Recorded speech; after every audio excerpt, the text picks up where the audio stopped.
Okay. Update. I just talked to the lady, the lady that runs this program, right, on the phone. Right, Chris, one of her, underlings, the lieutenant that's in charge of keys and coins. That's his job title, keys and coins. Right, the you know placement and program piece.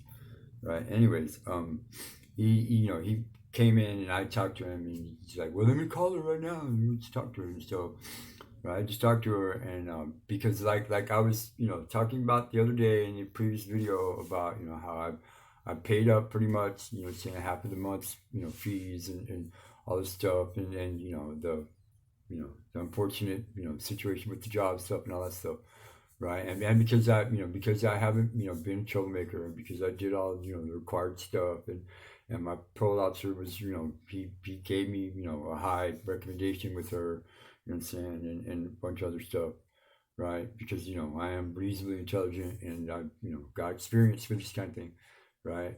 She has agreed, to let me stay, right, until I transition, into the rehab place, right? So I'm pretty solid right now. I mean, I thought I would be, understand, right, because of my personality and because of the things that I've done here, and I also offered, later on after all of the surgery and the rehab, everything's done. I also offered, saying to volunteer some of my time, some of my skills, right, to helping her, saying make her company a little bit better.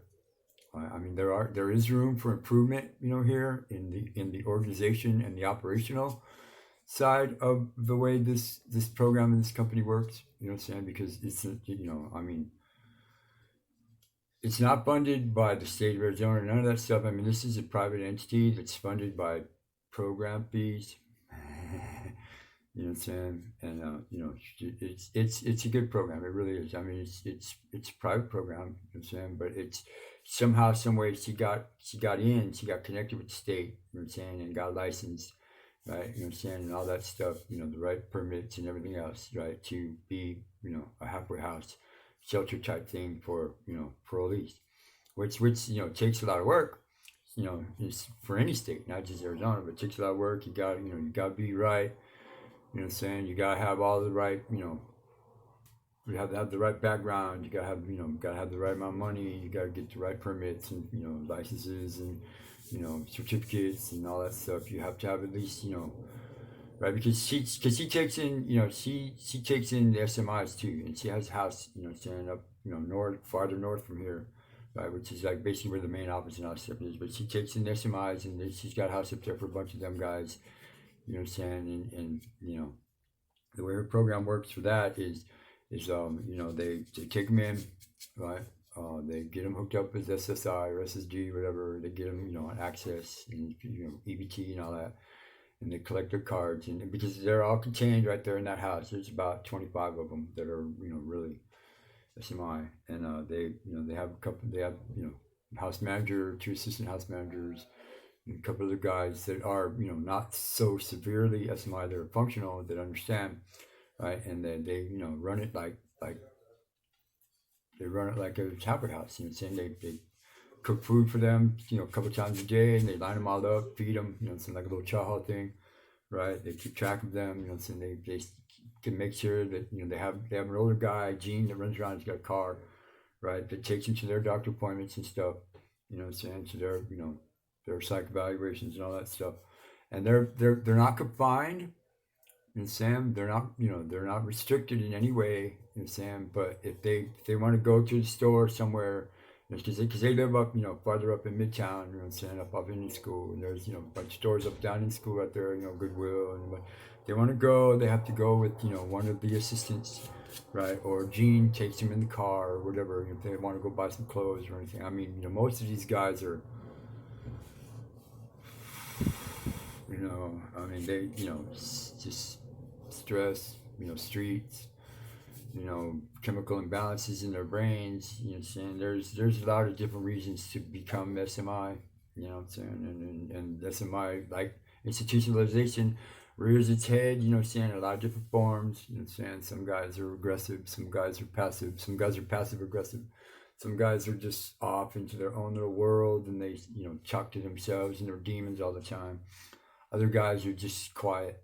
They just stare and watch everything because they're locked up in their own mind. You know what I'm saying? Others, some of them, the ones that are not,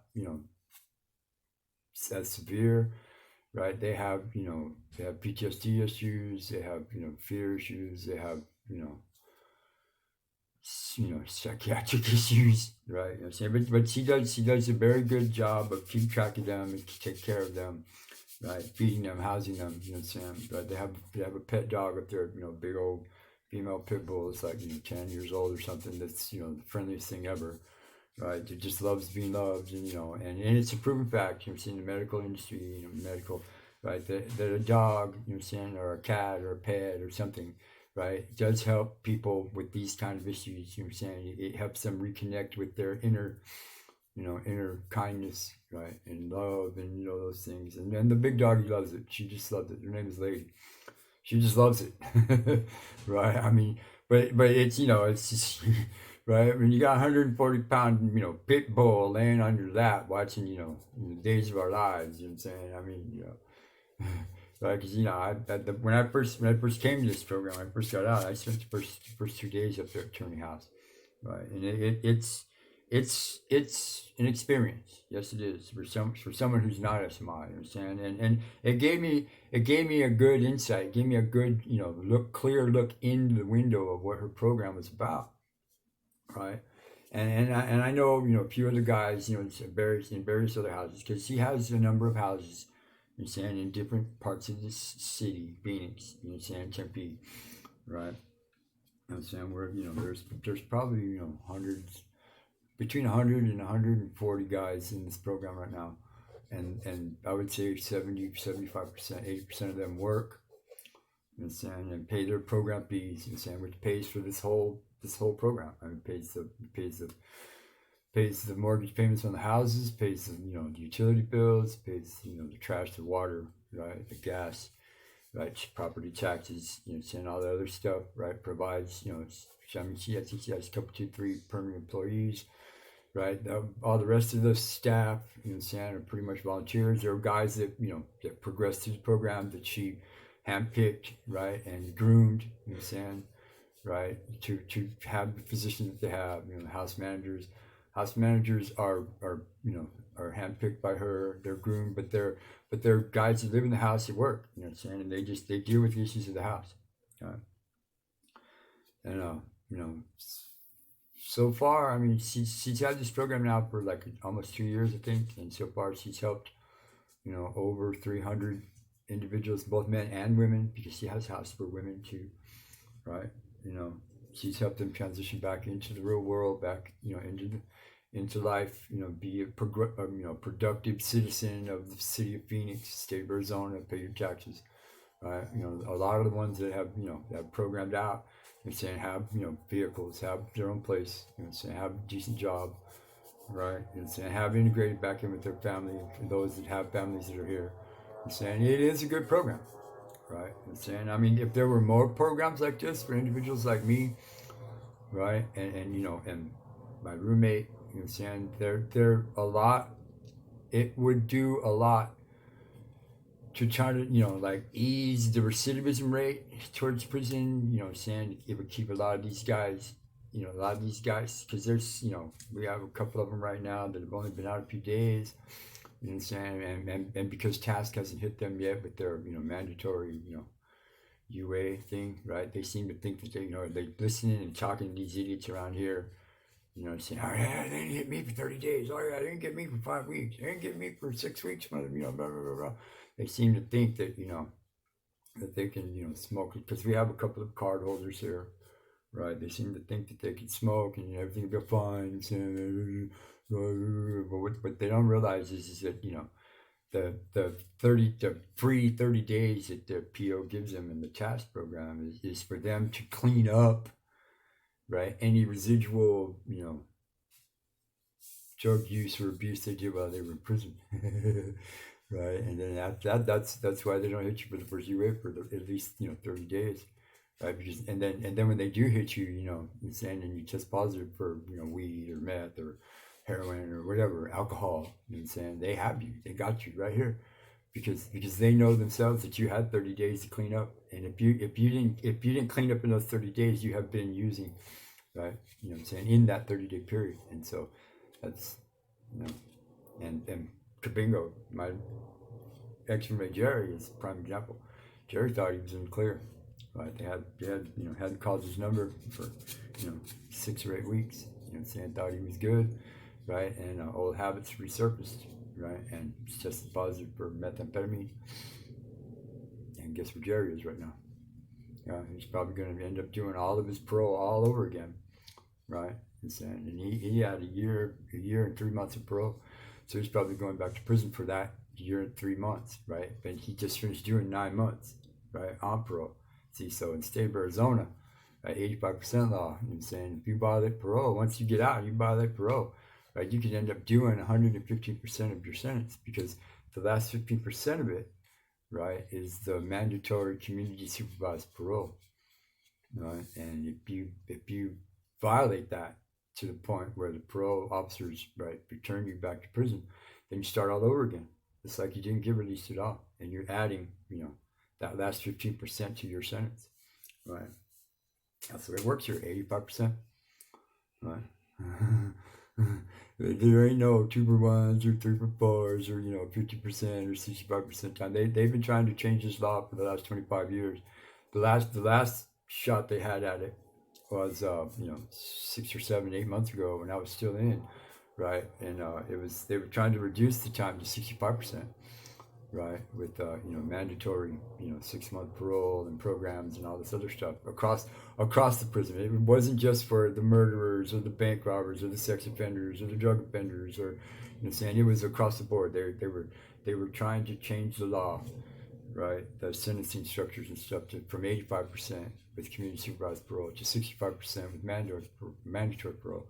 And it passed the whole entire, everything. It was just one guy in the state Senate here, the speaker, and in fact, the Speaker of the House, the most powerful guy, who said, no, I'm not going to let this pass, because what would have happened is if it would have passed within the next 90 to 120 days, right, they were going to release approximately 12,000 individuals back out into the free world.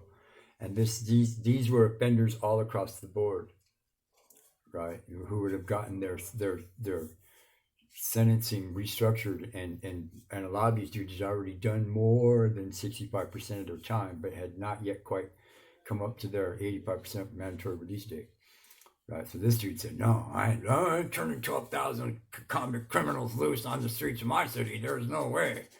And saying, and they struggled. The prison coalition people and everybody else, they struggled for 4 years to try to get this bill just introduced into the thing, and this one guy shot everybody down, and it would have saved the state of Arizona, millions of dollars. It would have taken out of service some really old, aging prisons, right? That are costing millions to maintain every year now because of their age and and their state of degradation, deterioration and stuff, right? You know what I'm saying? But hey. But anyways, I'm just trying to, just throwing it out there. I mean, because, obviously I feel better. I'm thinking a little bit more coherent. I'm trying to give you guys some more information and trying to broaden your horizons on, how this whole system works. This is me, Brian. Please like, share, give us the thumb, click, do all that good stuff, right? Help us get better. Thank you.